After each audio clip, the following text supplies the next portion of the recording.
Good morning. It's Monday. I did a video yesterday. It was really windy.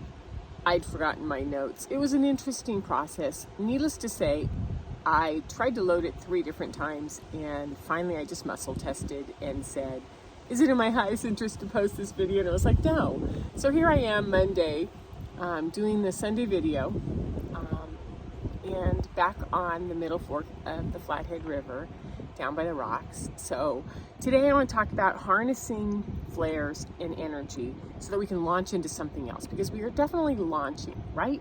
We are definitely becoming, launching, doing something else. So have you noticed that you're getting accustomed to these flares? You know, it's been high C class, M all week, and I notice I'm kind of like, meh. I can feel, I'm used to them now, right? They're starting to make sense to me. And yesterday at which would be Sunday, 4:45, 4:48-ish Mountain Time, we had a X-class X1 flare. And that one sort of had a little bit of a bump to it, but still, meh, kind of getting used to them, right? And what I notice is that it's bringing changes to us both externally, you know, in our environment. Things are starting to shift and change rather rapidly, and internally even faster, which is our tastes, our preferences, our desires are all coming to the surface, and they're very different than what we thought they were. I was watching Lee Harris on the 30th. He did his July update, and he talked about 3 different kinds of changes that we are facing right now. One was that it would be bright. You know, he called it bright, like insights, you know, downloads. Oh, excitement. Here we go. And those could be several of those throughout the day or one big one. Doesn't matter. The idea is that we're getting a lot of bursts of energy, and we're paying attention to it, and it's enlightening us, right? The second one is the transmutation, transformation energy, which is like you're in it. It's kind of like when you're moving and you've already started breaking down your house and it's really messy, and you have a vision of where you're going. You don't know how the new house is going to work out, or the new place, but you're in that mess and you're sort of bringing about change, but trusting that where you're going is working. The third one he talked about was the cocoon, where you just want to curl up in a ball and do internal work and not interact with people, places, and things. And I get that. And what I noticed is that we can be any of those 3, not one. And we could go from being bright, you know, to, oh, I'm in it, to, no, I don't want social people, to back out and alert and aware. And I'm noticing that for myself personally, because I work in a very high population content. Like we're launching 10 rafts a day now. And so anywhere between 5 to 50 people are on each raft. It's just like a lot of people, a lot of excitement, a lot of talking, and then retreat and, oh, is this where I'm going kind of thing, right? Makes sense. So it's weaving us forward into something new.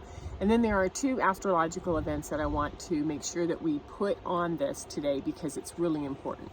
The first one is that Neptune went retrograde on June 30th. Now, Neptune is the ruler of the oceans, the ruler of the deep waters, right?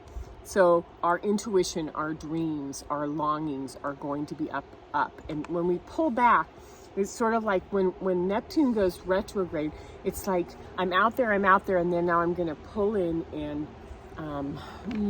integrate, put into place the things that I've been noticing that I want. We're open to insights. We can no longer do some of those mundane things that we thought we could do before. I would say that we're even more awake than we've been before. And now that it's retrograde, we're sort of internally going, wow, I'm a different person. So it went retrograde in June, at the end of June, right? So we're already pulling back and allowing that intuitive water fluid system to be a part of us. The second thing is that it's actually this morning at 5:45, 5:48 a.m. Mountain Time was the full moon. And the full moon is in Capricorn. And, you know, this is where we're in the physical stages of implementing, creating, holding, you know, the process where we're diligently orienting ourselves in our integrity, in using time and space, because time and space is what Capricorn knows how to do. They know how to manage time, and they know how to manage the physical. And so that is sort of calling us into like, so how are you doing in the physical world with all this shit going on, right? So that Capricorn moon, and it's also a buck moon. It's a really super moon. It's huge. It's going to have a lot. I felt it all night last night. It was tremendous. So we're in this creating, holding, testing templates. Jason Estes talked about we're in a template testing. We've created templates for the future. We're testing them out. We're internally paying attention to them, and we're aligning ourselves with where we want to go and what does that mean. And we're finding the convictions we're finding our own convictions to hold on to what really matters to us. And I'm going to say we're doing that with courage.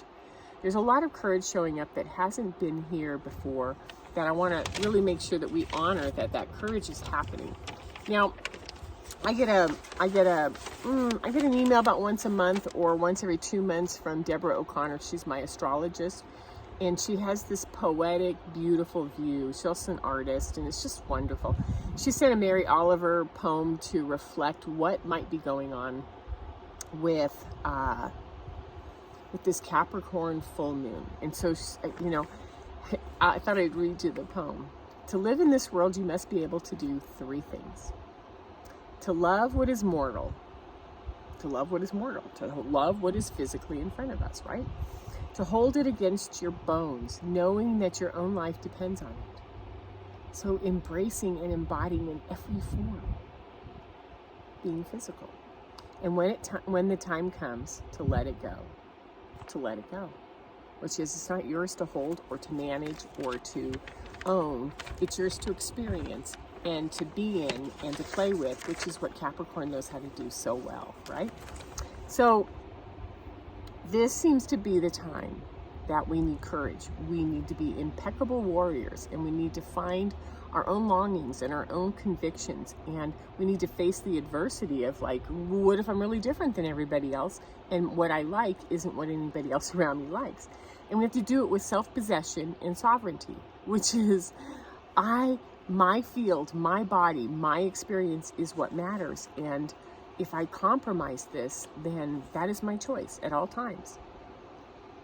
I'm encouraging you to have that strength to go against what we've been doing for centuries, right?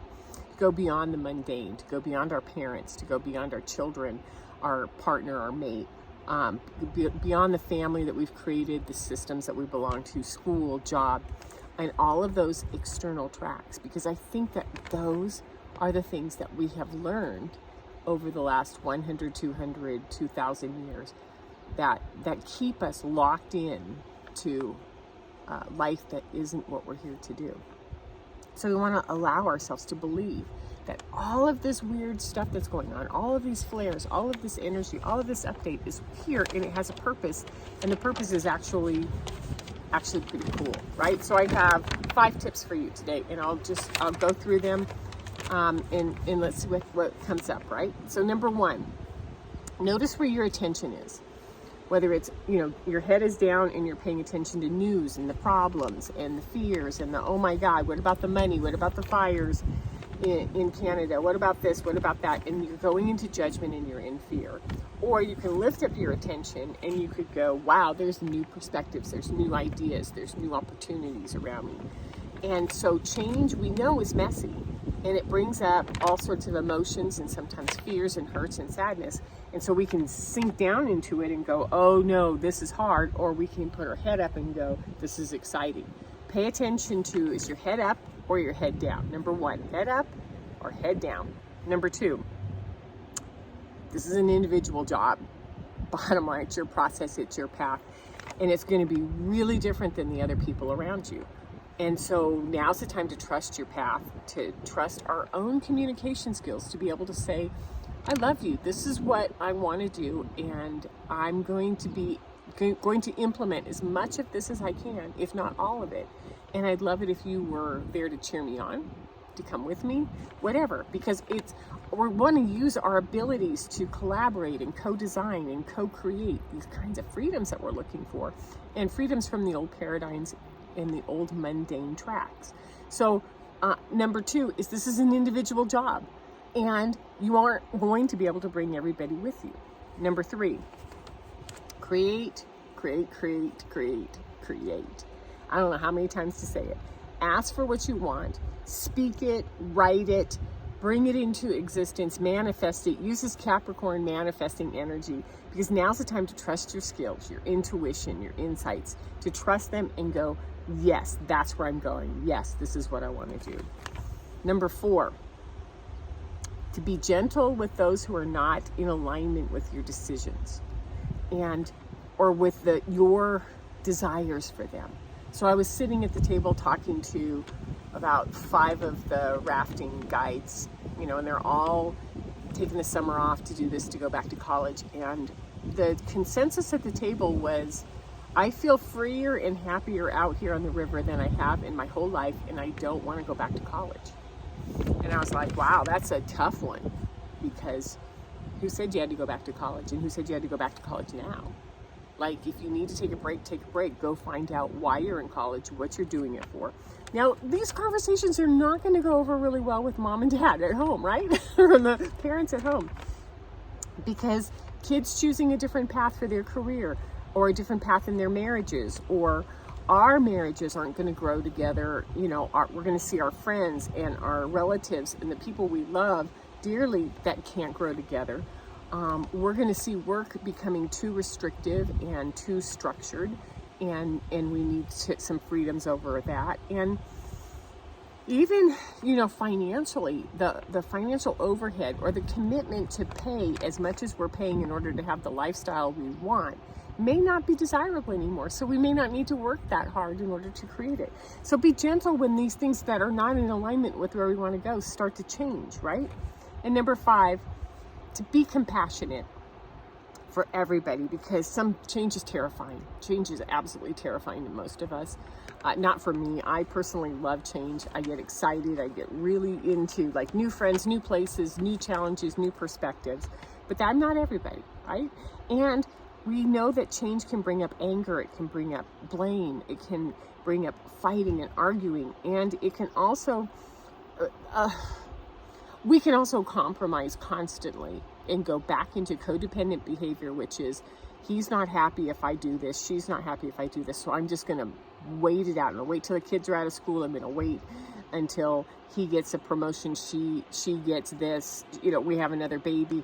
Just watch how we compromise in codependency over our own sovereignty and our own freedoms. So my suggestion is, have that compassion for the whole process, for yourself, for others, for the world, because we're going through tremendous changes. And as Mary Oliver said, let it go.